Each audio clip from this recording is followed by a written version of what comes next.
Madam, आज offer मध्ये कोणती साडी आहे का नाही?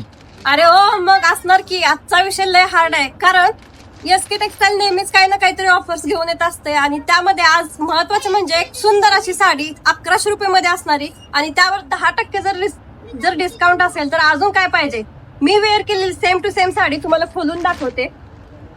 साडी बघून घ्या. पूर्ण असं जरीचं वर्क असणार आहे, साडीमध्ये पूर्ण बुट्टी असणार आहे, आणि कलर कॉम्बिनेशन एकदम मस्त असणार आहे. ब्लॅक आणि गोल्डन कॉम्बिनेशन असलेली सुंदर अशी साडी. हा बघून घ्या साडीचा पदर, सुंदर असा पदर आहे. आतमध्ये सुंदर असे बुट्ट्यांची डिझाईन आहे. बॉर्डर पूर्ण जरीची बॉर्डर असणार आहे. आणि सगळ्यात महत्वाचं म्हणजे सर्वांना आवडेल असं सुंदर असा साडीवरती ब्लाउज पीस असणार आहे. गौराई जवळ येत आहेत, रक्षाबंधन जवळ येत आहे, तर ही सुंदर ऑफर चुकवू नका. पटकन आपल्या शॉपला व्हिजिट करा, किंवा ही साडी ऑर्डर करायची असेल तर खाली आपला व्हॉट्सअप नंबर मेन्शन केलेला आहे, त्यावर जाऊन तुम्ही साडी ऑर्डर करू शकता. स्टॉक लिमिटेड आहे, त्यामुळे पटकन व्हिजिट करा किंवा पटकन बुक करा. आमचा पत्ता आहे Surat mill wholesale sari depot, powered by SK textile market, Miraj road, Sangola.